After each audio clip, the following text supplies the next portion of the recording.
그러고 이제 성능 발전에 대해서 한번 언급을 좀 해보도록 하죠.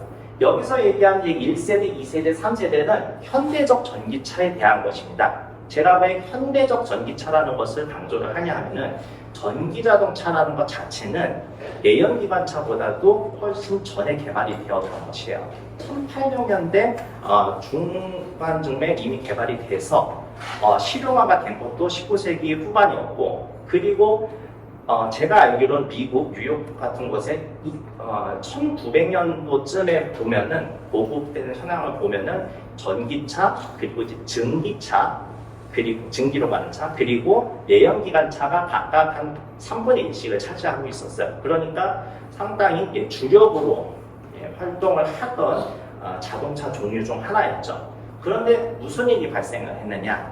값싼 기름이 들어오기 시작을 했고, 그리고 내연기관차가 처음에는 그 엔진의 시동을 가기가 상당히 힘들었어요. 원리도 복잡하고 했는데, 예전에 이제 앞에다가 이제 크랭크 고속하게 돌리는 것도 있었고, 하여튼 여러 가지 문제점이 많았는데, 그거를 전기 스타터 같은 것이 개발이 되면서, 아이러니하게도 전기 덕분에 내연기관차가 흥하는 데 일조를 하게 됐죠.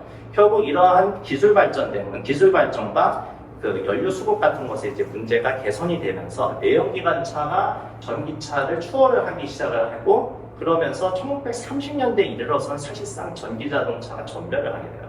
그래서 암흑기를 거의 한 5, 60년 정도 가지고 있다가 친환경 문제, 그러니까 기후변화나 이런 것이 이제 문제가 이제 대두가 되면서 이거 다시 대안을 찾아야겠다 하면서 다시 전기차 쪽으로 이제 기술 개발되기 시작하거든요. 그래서 90년대에 한번 좀 어느 정도 해보려고 한 적이 있었죠. 예를 들어서 GM에서 개발했던 EV1이라는 것이 그래도 나름 상당히 완성도가 있었어요. 그 당시에 납산 전지하고 니켈 수소 전지를 가지고선 주행거리가 200km 정도 나온 차가 이미 90년대 개발돼서 리스 형태로 해서 사람들한테 보급을 했어요.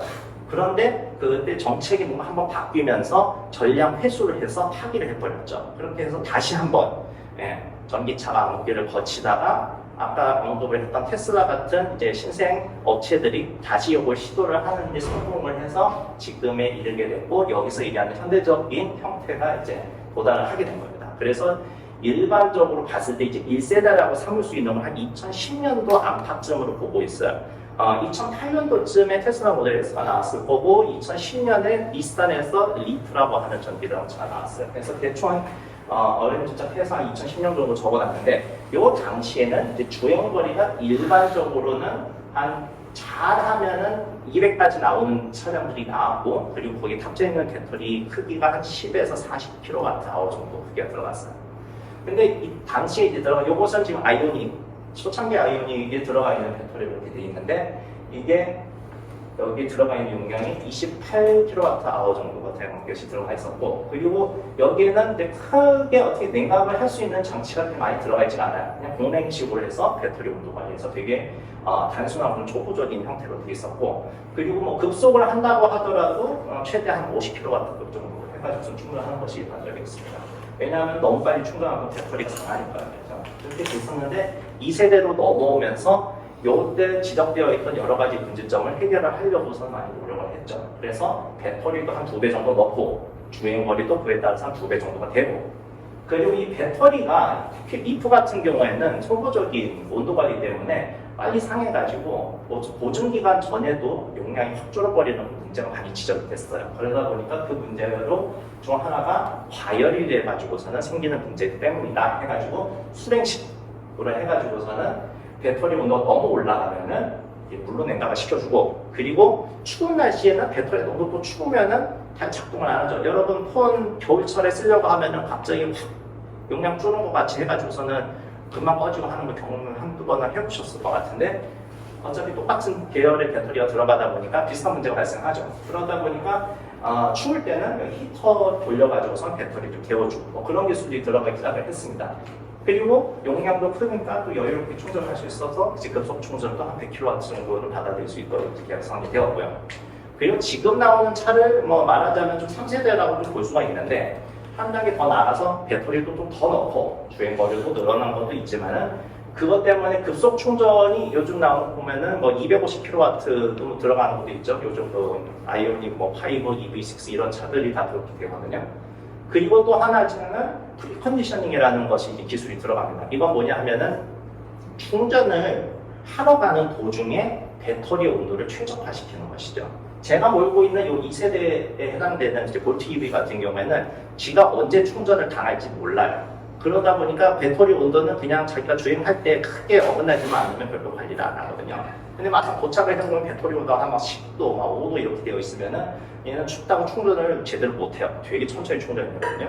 그런데 요즘 차량들은 이 사람이 곧 충전하러 가겠구나. 배터리 온도를 좀 미리 인위적으로 올려줘야겠네 해서 히터를 뭐 작동을 시킨다든지 아니면 이제 주행을 하고 있는데 온도가 너무 올라갔어요. 그러면 온도가 너무 올라가도 충전을 빨리 못 하거든요. 그래서 그때 뭐 냉각을 하든지 뭐 이런 식으로 해서 최저 온도를 항상 맞춰주는 그런 기능이 이제 프리컨디셔닝인데 이제 그런 것들이 많이 들어가고 있고, 그리고 전기차가 상당 부분이 컴퓨터랑 많이 닮아 있어요. 그러니까 어떻게 되냐 하면은 여기 기능 같은 것들을 수시로 좀 업데이트를 해줄 필요가 있을 텐데, 예전에 그 전통적인 자동차 제조사들은 자동차를 한번 출시를 하면은 땡이란 말이죠. 더 이상 뭐 기능을 더해서 넣어주거나 하는 게 아니라 그거 추가적인 기능을 넣을 것이면은 다음 연식 모델에 나누든지 이런 식으로 한단 말이죠. 그런데 테슬라가 그 테러나면 좀 바꾸고 있죠. 아니 이렇게 멀쩡하게 생긴 플랫폼에다 모든 것이 다 들어가 있는데 굳이 기능을 업데이트를 하거나 개선을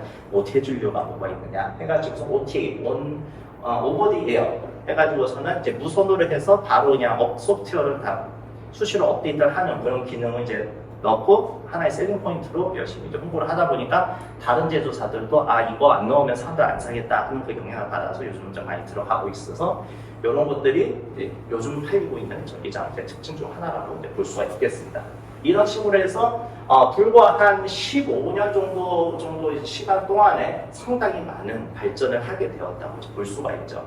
그동안에 거의 뭐 이제 여러 번의 약간 부음과 암흑기를 반복을 하면서 사실 좀 기술 개발을 이제 많이 못했는데 이제 들어서 이제 본격적으로 기술 개발이 되면서 발전을 하고 있는 것이 이제 전기차다 이렇게 생각합니다.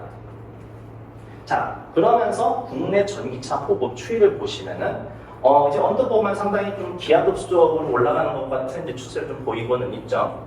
확실히 보급 속도가 많이 빨라지는 것처럼 보이긴 하지만 올해는 조금 다릅니다. 좀 뉴스에서도 많이 나오지만 약간 좀 살만한 사람들이 어느 정도 산 상태라서 약간 조금 좀 둔화가 되어 있는 상태예요. 아마 최종적으로는 작년보다 더 팔릴 것 같지만 그렇게까지 많이 팔릴 것 같지는 않아요. 네, 어쨌든 간에 그래도 전체적으로 봤을 때는 이제 판매 대수 자체나 시장 점유율이 상당히 이제 예전보다는 많이 올라갔다 볼 수가 있겠습니다. 실제로 작년도 같은 경우에는 전체 판매가 되었던 자동차 중에 10%가 전기차였어요.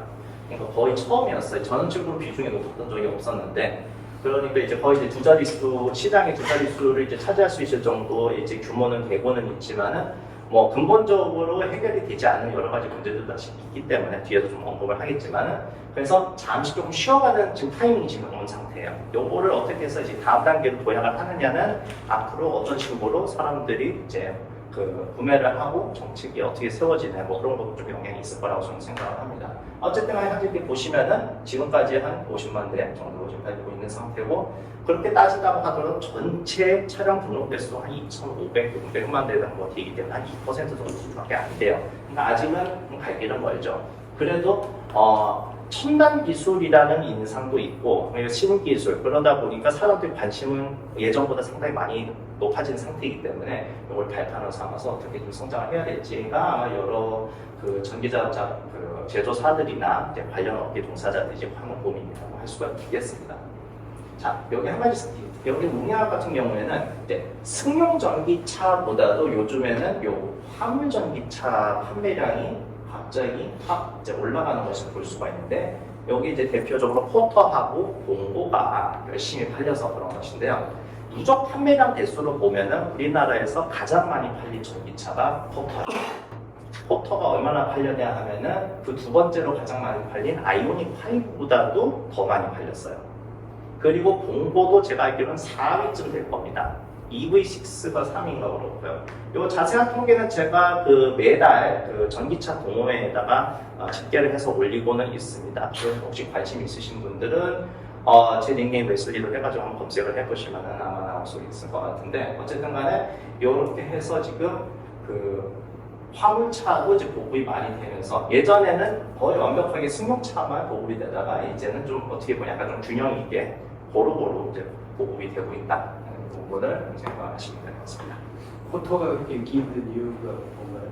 아마도 저렴해서 그럴 겁니다. 일반 포터를 구입을 하는 거에 버금가게 저렴한 것도 있고, 제가 알기로는 지금은 중단됐지만 한동안은 그 화물차 번호판을 쉽게 그 전기차 뽑으면 얻을 수 있었던 걸로 알고 있어요. 그러다 보니까 굳이 이제 말하자면 트럭을 뽑는 데 있어서 그 내연기관차 버전을 살 이유가 별로 없었던 거죠. 할 수 있으면은 그 전기차 버전의 포터나 뭐 동포 같은 거를 사는 것이 사업자 관점에서 상당히 유리했거든요. 그런 식으로 해서 지원을 대대적으로 특히 이때 많이 해줘가지고서는 보급이 상당히 많이 됐습니다.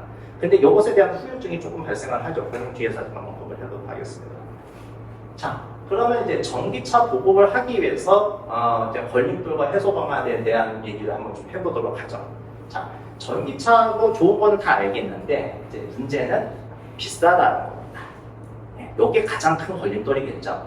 자, 그럼 이 비싼 것을 어느 정도 상쇄를 시켜줘야 되는데, 대표적으로 하는 방법이 보조금을 지급하는 방법이 있을 것이고, 그리고 뭐 세금을 깎아주는 방법도 있을 것입니다. 현재 두 가지 정책이 다 병행을 해서 우리나라에서는 전기차 보급을 하는데 도움을 주고 있습니다. 또 다른 하나는 전기차를 충전하는 것이 좀 불편하다라는 것이 있죠.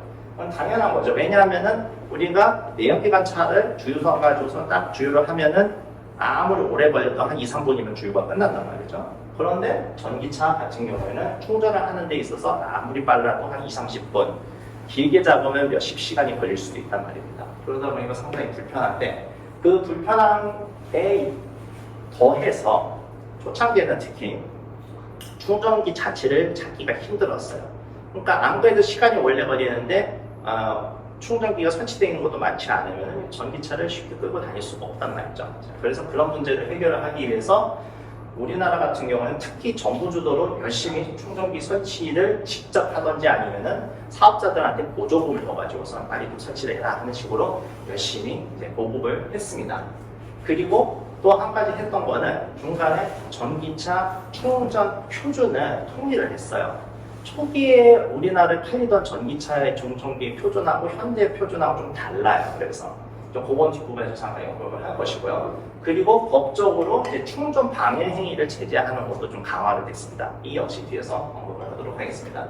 자, 그리고 계속 타고 다니면서도 비용 절감이 좀 되면은 그래도 사람들이 주파나를 튀겨보고서 장기적으로 전기차를 타고 다니면은 좀 저렴하게 탈 수 있으니까 전기차를 사는 것이 낫겠구나 하는 생각을 할 수가 있죠. 그래서 이렇게 했던 것이 충전 요금을 낮추는 것, 세금 부담을 낮추는 것, 그리고 뭐 통행료나 주차요금 같은 걸 낮추는 것 같은 것을 많이 하고 있습니다. 현재까지도 이런 정책들이 지금 다 작동을 하고 있는데, 그것도 좀 언급을 해보도록 하겠습니다.